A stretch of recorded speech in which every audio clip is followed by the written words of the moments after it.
नमस्कार। राजस्थान में भयंकर वोटिंग चल रही है। वोटर ठोक ठोक करके वोट कर रहा है। सुबह से ही पोलिंग बूथों में भयंकर लाइनें लगी हुई है। दोस्तों, हमने देखिए पूरा राजस्थान घूमा है और जो हमने देखा है वो आपको दिखाया है। लेकिन आज अभी इस वक्त के हिसाब से हम ये जानने की कोशिश करेंगे कि राजस्थान चुनाव में क्या होने वाला है, कौन जीत रहा है। आज हमारे साथ तमाम वरिष्ठ पत्रकार जुड़ेंगे और साथ ही साथ राजनीतिक विश्लेषक जुड़ेंगे। अभी हमारे साथ राजनीतिक विश्लेषक के तौर पर रविकांत सर हैं। उनसे जानते हैं कि भाई राजस्थान चुनाव में क्या होने वाला है, किसको जीतता हुआ देख रहे हैं। रविकांत सर, आपका बहुत बहुत स्वागत है। इस राजस्थान चुनाव में रविकांत सर, कौन बनेगा पनौती और कौन देगा चुनौती? देखिए प्रज्ञा जी, जिस तरह से वोटिंग चल रही है और लोगों का रुझान जो देखने में आ रहा है कि कांग्रेस का जो घोषणा पत्र है उसके वजह से ये लोगों का रुझान ज़्यादा दिखाई पड़ रहा है। खास करके चिरंजीवी योजना की बहुत चर्चा हुई है और राहुल गांधी ने जिस तरह से भाषण दिए हैं वहां पे कोर एजेंडे पर उन्होंने बात रखी है, चाहे आदिवासी समाज हो, दलित हो, ओबीसी हो, इन सब की बात की है। और राजस्थान वो राज्य है जहां पर 59 सीटें रिजर्व हैं, जिसमें से आपकी 25 सीटें तो एसटी की रिजर्व हैं और इसके अलावा एससी के लिए रिजर्व हैं। उन सीटों पर जो अभी दिख रहा है कि लोग जिस तरह से वहां जा रहे हैं, ऑब्वियस है कि राहुल गांधी के उन भाषणों का असर है हम्म। आदिवासियों को लेकर के। जब वो ये कहते हैं कि बीजेपी का नेता तो आदिवासी के मुंह पर पेशाब करता है, ये आत्मसम्मान का सवाल, जल जंगल जमीन के अधिकार का सवाल है। और वो नाराजगी सीधे तौर पर वहां पर दिखाई पड़ रही थी नरेंद्र मोदी के हम्म। खिलाफ कि अडानी का साहब तो संपत्ति इतनी बढ़ गई, लेकिन यहाँ पर 81 करोड़ लोग गरीब हो गए जिनको आप राशन दे रहे हैं घोषित तौर पर। और दूसरा वो पार्टी है, वो सरकार है जो 25 लाख रुपए का मेडिकल फैसिलिटी दे रही थी, अब उन्होंने 50 कर दिया है उसको बढ़ा करके। जी। इधर आपका 10,000 रुपए महिला मुखिया के खाते में जाना है, वो ऐलान है उनका। 400 रुपए का सिलेंडर। अब वहां पर बीजेपी जो कह रही है, राजस्थान में जो कहा कि साहब हम 450 का, तो पूरे देश के लोगों के आप के खिलाफ आपकी दुश्मनी है क्या? हम्म। यूपी में क्यों नहीं है साहब? तो वहां तो चूंकि वो 500 के थे इसलिए आपने 400 कहा। जी। कांग्रेस ने फिर उसको 400 किया कि हम 400 में देंगे। तो जो जी। महिलाएं हैं उनकी जो कतार है वो ये दिखा रही है कि जो रसोई से उनका जुड़ा हुआ सीधा कंसर्न है वो प्लस 10,000 रुपए साल में उनके पॉकेट में जाना, उनके बैंक अकाउंट में जाना, ये दिखाता है कि सीधे तौर पर लोग कहीं ना कहीं हम्म। राहुल गांधी की विश्वसनीयता, अशोक गहलोत का काम, आपको जी। आश्चर्य होगा कि जिसकी सरकार है उस व्यक्ति के प्रति कोई इनकम्बेंसी नहीं है, विधायकों के प्रति तो है। जी अशोक रविकांत गहलोत सर, सबसे लोकप्रिय चेहरा है अ, बिल्कुल। इस राजस्थान के, चुनाव तो वो में चीजें जी। आपको दिख रही। जी। बिल्कुल दिख रहे हैं। और एक चीज ये भी है कि प्रेम कुमार सर हमारे साथ जुड़ गए हैं। मैंने दर्शकों आपको बताया कि आज मैं हर एक एंगल से और हर एक नजरिए से आपको राजस्थान चुनाव का पूरा पोस्टमार्टम करके दिखाने वाली हूँ। हमारे साथ प्रेम कुमार सर है, वरिष्ठ पत्रकार है। प्रेम कुमार सर, जी जी। ये राजस्थान चुनाव में पहली बार ऐसा है कि कुछ समझ में नहीं आ रहा, रिजल्ट बिल्कुल साफ दिखाई नहीं दे रहा है। राजस्थान में बड़ा ध्रुवीकरण करने की कोशिश की गई, बहुत कुछ चल रहा है। देखिए अशोक गहलोत के वीडियोस भी वायरल किए जा रहे हैं, कहे जा रहे हैं वीडियोस फेक है, बहुत कुछ हो रहा है इस राजस्थान चुनाव में। जैसे अभी रविकांत सर ने कहा कि योजनाएं लोगों को बहुत पसंद आ रही हैं अशोक गहलोत की, और साथ ही कोई साफ तौर पर कांग्रेस को नकार भी नहीं रहा है। तो ये जो एंटी इनकम्बेंसी फैक्टर है, ये कांग्रेस के खिलाफ बड़ा फैक्टर क्यों साबित नहीं हो रहा है राजस्थान में? प्रज्ञा जी, ये बात जो दिख रही है कि हम्म। पता नहीं चल रहा है, वोटर चुप हैं, कौन जीतने वाला है बोल नहीं रहे हैं। ये जो सारा माहौल है ना, यही माहौल नया है। जो आप बोल रहे हैं दिख नहीं रहा है, ये नहीं दिखने में ही सब कुछ दिख रहा है। पहले ये दिखा करता था कि एक सरकार जाने वाली है और दूसरी आने वाली है। इस बार ये नहीं दिख रहा है कि अशोक हम्म। गहलोत सरकार जाने वाली है। तो जब ये बात दिख ही नहीं रहा है, दिख ही नहीं रही है कि सरकार जाने वाली है, इसका मतलब है कि रिवाज चुनाव वोटिंग से पहले बदल गया। वोटिंग हम्म। से पहले रिवाज बदल गया कि जो रिवाज था कि पहले हमें दिख जाता था कि सरकार बदलने वाली है, तो वो वोटिंग, अब तो वोटिंग चल रही है, तो वोटिंग चल रही है, मतदाता रुझान भी दिखा रहे हैं, मगर वोटिंग से पहले ही पता चल गया कि रिवाज बदलने वाला। ये एक बात। दूसरी बात, प्रोफेसर साहब बहुत सही बात कह रहे हैं कि जो लोक कल्याणकारी योजनाएं हैं, उसमें कुछ एक तो ऐसी हैं जो लैंडमार्क योजनाएं हैं और पूरे देश के लिए साबित होंगी, और एक तरह से हमारी सोच को बदलने वाली योजना। उनमें राइट टू एजुकेशन है, किसानों को कर्ज मुक्त लोन देना है, इवन व्यापारी जो कारोबारी सेक्शन है उनको भी उस समूह में शामिल करना है, जो कि क्या गिग वर्कर्स बोलते हैं, उसमें शामिल करना है, उसको फैसिलिटेट करना है। फिर मेडिकल से लेके दूसरी तमाम चीजें, हम उसमें नहीं जाते, लेकिन ये जो चीजें हैं ये बदलावकारी हैं। बदलावकारी मतलब पूरे देश के जो गरीब तबका है उन लोगों के लिए ये हेल्थ सुनिश्चित करना, राइट टू एजुकेशन सुनिश्चित करना, ये राजस्थान मार्गदर्शन करता दिखता है। लेकिन इसके बावजूद ये कहना पड़ेगा कि केवल कल्याणकारी योजनाओं से सरकार आमतौर पर हिंदुस्तान में बनती बिगड़ती नहीं है, वो एक फैक्टर होता है। बनने बिगड़ने का फैक्टर तो जातीय समीकरण, धार्मिक ध्रुवीकरण, बहुत सारी चीजें होती हैं। तो उसमें धार्मिक ध्रुवीकरण इस बार नहीं दिखा। वो जो धार्मिक ध्रुवीकरण के नाम पर जो हेट स्पीच और दूसरी चीजें होती थी, वो इस बार नजर नहीं आया। बिल्कुल, इस ध्रुवीकरण को लेकर के मेरा अगला सवाल है प्रेम कुमार सर। चूंकि वोटिंग चल रही है, लोगों ने अब ठान लिया है कि वो किन मुद्दों पर वोट करने के लिए निकल रहे हैं। रविकांत सर, ध्रुवीकरण करने का बहुत प्रयास किया गया इस चुनाव में। बीजेपी ने पूरी कोशिश करी कि इस चुनाव को हिंदू मुसलमान में जनता को, राजस्थान की जनता को बांट दिया जाए। लेकिन जितना मैंने सर राजस्थान का चुनाव देखा है, मैं वोटिंग के पहले तक जितना मैंने कवर किया है राजस्थान, मैंने पोलराइजेशन नहीं देखा राजस्थान की जनता में। लेकिन जिस तरह से कन्हैया लाल के पोस्टर्स किरोड़ी लाल मीणा की तरफ से जारी किए गए, ये तमाम चीजें जो हैं, आपको क्या लगता है क्या ये बीजेपी को इस ध्रुवीकरण वाले फैक्टर को क्या सफल कर पाएगा क्या अब चुनाव के दौरान? देखिए प्रज्ञा, मैं बहुत मुतमईन हूं, हालांकि लखनऊ में हूं, आप वहां पे हैं, कि मोदी जी ने जितने भी मुद्दे रखे राजस्थान में वो सब फेल हो गए। आपको याद होगा कि वो पहले ये भी लेकर के आए थे, कन्हैया लाल वाला प्रकरण लेकर के आए। राजस्थान में केवल 9% मुस्लिम आबादी है, जो खास करके उत्तर प्रदेश से लगी हुई बेल्ट है, भरतपुर, ये जिसको जाटलैंड कहते हैं, अलवर तक, यहाँ पे जहां पे वो सो कॉल्ड गोरक्षक गुंडे, ये प्रधानमंत्री मोदी का शब्द है, वहां पर जिन्होंने लिंचिंग की है, जहां दाढ़ी और टोपी खींची गई है, वहां पर एक उम्मीद लगा सकती है बीजेपी कि जहां जहां ज्यादा कीचड़ होगा उतना ही कमल उनका खिलता है, तो जहां नफरत ज्यादा होगी। लेकिन नफरत पर इस वक्त लोक कल्याणकारी योजनाएं और भरोसा भारी पड़ रहा है। तो 9% मुस्लिम, और उसमें भी अशोक गहलोत ने उसको फेल कर दिया कि जिन दो लोगों ने गला रेता था कन्हैया लाल दर्जी का, वो दोनों भाजपा ही निकले। ये अशोक गहलोत ने बता दिया कि भाजपा से उनका संबंध रहा है। तो मोदी जी ने काहे इनकार नहीं किया कि अशोक गहलोत गलत बोल रहे हैं, या राजस्थान के नेता बोलते ना कि साहब अशोक गहलोत गलत बोल रहे हैं, वो तो नहीं। तो इसका मतलब है कि वो खेल कराया जा रहा था, वो चला नहीं। फिर सनातन का मुद्दा लेकर के आए मोदी जी कि देखिए ये इंडिया, वो इंडिया नहीं कहते, इंडिया अलायंस कहते हैं, घमंडिया अलायंस है, वो सनातन के खिलाफ है। लेकिन वो भूल गए, या वो राजस्थान के लोगों को बेवकूफ समझते हैं कि हाँ इंडिया अलायंस, कांग्रेस पार्टी चुनाव लड़ रही है, और कांग्रेस ने तो ऐसी कोई बात की ही नहीं, ना कांग्रेस ने समर्थन किया था, ना उसका विरोध किया था। उन्होंने कहा कि हमारे राहुल गांधी ने पनौती बोल दिया तो चुनाव आयोग की तरफ से उनको नोटिस चला गया, जवाब देने का, हमको राहुल गांधी को जवाब देना पड़ेगा।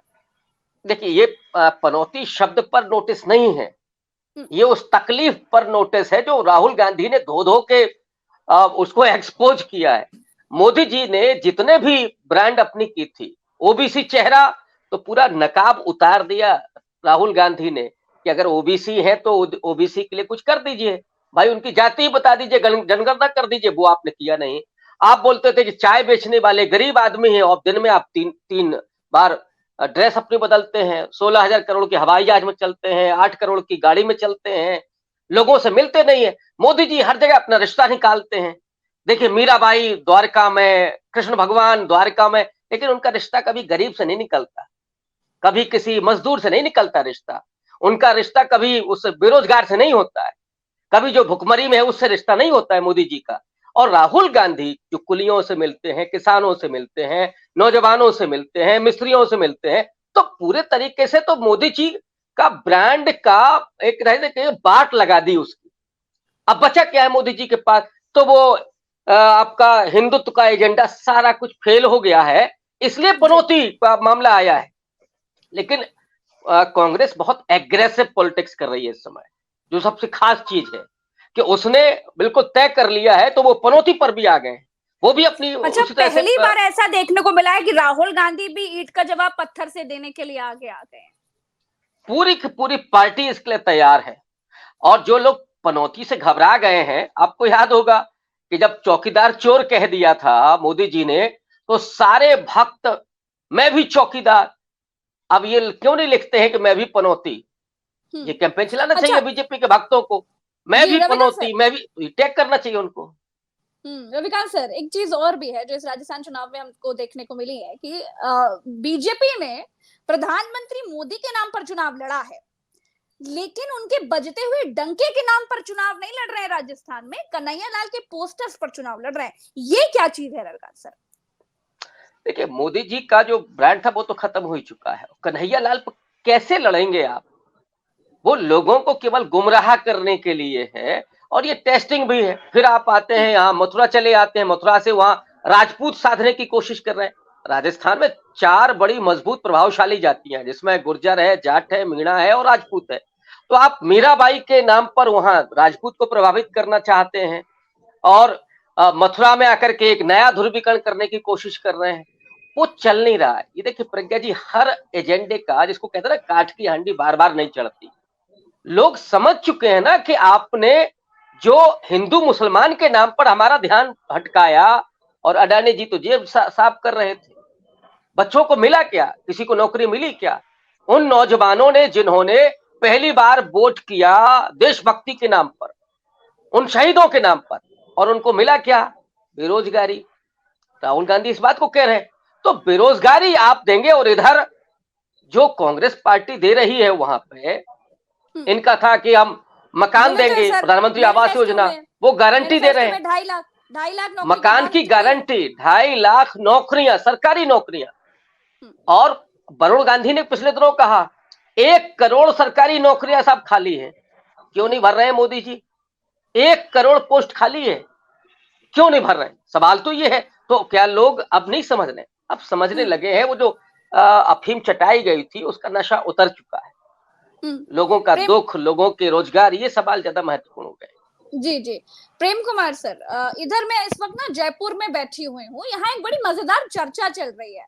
मैंने सोचा कि उस चर्चा का जिक्र आपसे भी कर लें। यहाँ पर चर्चा ये चल रही है कि वसुंधरा राजे के विधायक अगर जीत जाते हैं, तो फिर आपको क्या लगता है कि जो कैंडिडेट वसुंधरा राजे के हैं, अगर वो जीतते हैं, तो फिर वसुंधरा राजे अशोक गहलोत के साथ मिलकर के सरकार बना सकती हैं? क्या ऐसा कुछ भी हो सकता है क्या इधर?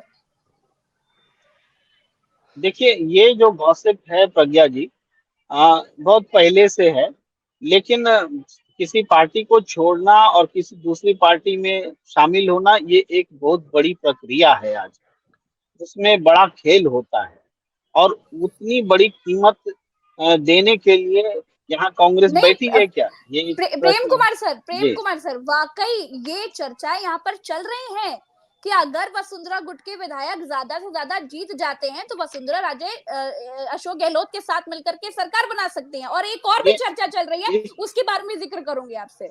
जी, इसका मैं इस बिंदु को इस रूप में देखता हूँ। ये जो चर्चा है वो कांग्रेस पार्टी के बीच, जो सचिन पायलट और अशोक गहलोत के में कौन लीडरशिप हो, इसके लिए जो है, तो इसमें आमतौर पर किसी भी पार्टी में उसकी स्थिति मजबूत होती है अगर वो अपनी पार्टी से बाहर कुछ समर्थन रखता है। तो अशोक गहलोत एक दिखा रहे हैं कि हमारा तो वसुंधरा जी से भी समर्थन मिल सकता है, हो सकता है। ये कांग्रेस के भीतर का सत्ता संघर्ष है जो बाहर में गॉसिप बन करके सामने। ये वसुंधरा राजे समर्थन कर देंगे, इसकी कोई गारंटी नहीं है, लेकिन अशोक गहलोत जी ये दिखाना चाहते हैं, बताना चाहते हैं, जैसे पिछली बार हमने बीएसपी के 6 लोगों को तोड़ लिया, निर्दलियों को साथ कर लिया, उसी तरीके से हमारे पास इस बार वसुंधरा भी हैं।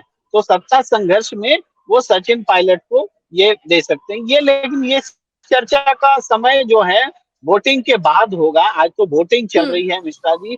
देखिए जी वोटिंग में जी जी एक इम्पोर्टेंट इसी सचिन पायलट और अशोक गहलोत से ये है कि एक दिन पहले यानी कल की ही बात है कि अशोक गहलोत जी ने सचिन पायलट का के उस अपील को ट्वीट किया जिसमें वो वोट मांगे।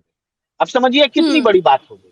सचिन पायलट का वो नाम नहीं ले रहे थे, नरेंद्र मोदी जी ललकार रहे थे कि एक बार प्यार से नाम ले लीजिए, है ना। तो सचिन पायलट पर नाम ले, इसके लिए अशोक गहलोत जी ने या तो खुद से महसूस किया कि सचिन पायलट वोट के लिए जब नरेंद्र मोदी के लिए जरूरी है तो कांग्रेस के लिए क्यों नहीं जरूरी है। इस बात को या तो अलाकमान के कहने से समझा उन्होंने या उन्होंने उनकी अंतरात्मा जागी। तो उन्होंने सचिन पायलट का वो यूट्यूब वीडियो जो अपील करते हुए है और जिसमें उन्होंने विकास कार्य को जारी रखने की बात कही है, जिसमें उन्होंने दोबारा आने की बात कही है, रिवाज बदलने की बात कही है, उसको उन्होंने ट्वीट किया है। ये अब ये इतनी बड़ी घटना है कि पूरे गुर्जर समुदाय में जो एक आक्रोश था अशोक गहलोत के लिए और जिसको नरेंद्र मोदी जी की नजर जिन पर थी, उससे कि गुर्जर वोटर्स उधर न जाए, इसके लिए अशोक गहलोत ने ये क्षतिपूर्ति बोलिए, डैमेज कंट्रोल बोलिए या एक डैमेज दांव बोलिए, कंट्रोल इधर उन्होंने से भी चल हुआ दिया। है प्रेम कुमार सर, एक डैमेज कंट्रोल इधर से भी जी हुआ है, जो कहा जा जी रहा था कि वसुंधरा राजे को किनारे लगाने की कोशिश की जा रही है, तो एक ही माले में प्रधानमंत्री मोदी और वसुंधरा राजे भी नजर आ गए हैं, तो इधर भी डैमेज कंट्रोल करने का प्रयास है। ये वाला डैमेज कंट्रोल कुछ फायदा पहुंचाएगा? देखिए डैमेज कंट्रोल फायदा पहुंचाता अगर पूरे दौर में ये कम से कम 3 बार तो जनता ने देखा कि मंच पर वसुंधरा जी भी थी, नरेंद्र मोदी जी भी थे और उन्होंने नाम नहीं लिया भाषण में, उन्होंने अभिवादन न लिया न दिया। तो एक तरह से घोर अपमान किया। नरेंद्र मोदी जी ने भी अपमान किया, अमित शाह जी ने भी अपमान किया और इसके अलावा जेपी नड्डा जी ने भी जब वो आपको घोषणा पत्र वचन पत्र जारी हो रहा था तो उस दिन बिल्कुल, और उनके वो हाथ से जो अनबनी सी दिखाई छीना भी गया थी। था। जी आखिरी सवाल प्रेम कुमार जी सर, रविकांत सर आपके लिए सवाल है। आखिरी सवाल इसलिए बोल रही हूँ क्योंकि समय मुझे पता है बहुत कम है आप दोनों के पास, लेकिन वोटिंग चल रही है, भर भर करके लोग वोट कर रहे हैं, ठोक ठोक करके जनता वोट करने निकल आई है। ये बताइए एज किसका देख रहा है? देखिए निश्चित रूप से अभी कांग्रेस पार्टी का मैं एज देख रहा हूँ। हालांकि 3 तारीख को ही पता चलेगा कि स्थितियां वास्तव में क्या है। मैं लखनऊ बैठा हूँ तो उतना तो नहीं कह सकता हूँ, लेकिन जो चीजें दिख रही हैं हमें सामने, जिस तरह से लोग बात कर रहे हैं, जिस तरह से एजेंडे पर पूरा चुनाव हो रहा है, सबसे अच्छी बात यह है ध्रुवीकरण नहीं हुआ है और अशोक गहलोत बहुत लोकप्रिय चेहरा है जो गुर्जर समाज को, बिल्कुल ठीक कहा अभी प्रेम कुमार जी ने, और मोदी जी ने तो राजेश पायलट तक को लेकर के वो आ गए कि साहब देखिए उस परिवार से लड़ने का क्या नतीजा है। उनके साथ अन्याय हुआ, सचिन पायलट के साथ अन्याय हुआ। सचिन पायलट ने पलटवार किया कि साहब आप हमारी चिंता क्यों कर रहे हैं, हम तो उस परिवार के साथ जुड़े हैं, उसका स्नेह प्रेम हमको मिल रहा है, हमारे पिता तो सांप्रदायिक ताकतों के खिलाफ लड़ते रहे हैं। तो गुर्जर समाज जो थोड़ा सा खिन्न था कि भाई सचिन पायलट को वो मुख्यमंत्री के रूप में देखना चाहता था, वो मुझे लगता है कि जो एक तरह से कांग्रेस पार्टी को नुकसान हो रहा था, उसकी उन्होंने भरपाई कर ली है। वो कम से कम नुकसान होने जा रहा है और वसुंधरा राजे किनारे हैं। इन दोनों का बेनिफिट कांग्रेस को मिलते हुए दिखाई पड़ रहा है और इसीलिए मैं कह रहा हूं कि कांग्रेस को बढ़त मिलती हुई दिखाई पड़ रही है। जी प्रेम कुमार सर, आपको क्या लग रहा है, पलड़ा किसका भारी देख रहे हैं आप आज? देखिए पलड़ा में हम फिर से सचिन पायलट के ही गिर थोड़ा सा बोलते हुए आते हैं कि सचिन पायलट बीजेपी के लिए भी जरूरी है, उनको भी पायलट कार्ड खेलना पड़ता है चाहे उनका मकसद जो हो। और सचिन पायलट अशोक गहलोत के लिए भी जरूरी है, उनको भी उनका नाम लेना पड़ता है। पिछले चुनाव में भी सचिन पायलट एक निर्णायक रोल में थे, वह नया वोटर वर्ग जुड़ा था, युवा भी थे, जातिगत भी था और भी सब था। और अगर आप पूरे कैंपेन में देखेंगे तो सचिन पायलट से बड़ा चेहरा जिसमें भीड़ आती हो बिना बुलाए हुए 1 घंटे में जमा हो जाती भीड़, आपने देखा होगा वहां। ऐसा ऐसा न ये तेवर या ये आकर्षण न वसुंधरा राजे में जो कि भीड़ जुटाऊ नेता है उनका नाम ले रहा हूँ उसमें है, या फिर किरोड़ी लाल मीणा है या हनुमान बेनीवाल है या अशोक गहलोत है, ये लोग मास लीडर्स हैं, उनमें भी सचिन पायलट को हम आगे देखते हैं। तो सचिन पायलट निर्णायक फैक्टर हैं। उनके कांग्रेस के साथ जुड़ने के बाद ही, माने दोबारा मुख्य धारा में जुड़ने के बाद ही आलाकमान ने जब उनको एआईसीसी का प्रभारी बनाया और सब कुछ महासचिव बनाया, तो महासचिव नहीं, क्षमा कीजिए, एआईसीसी में रखा, तो उसके बाद से उनका एकोमोडेशन नए सिरे से हुआ, नया अवतरण हुआ।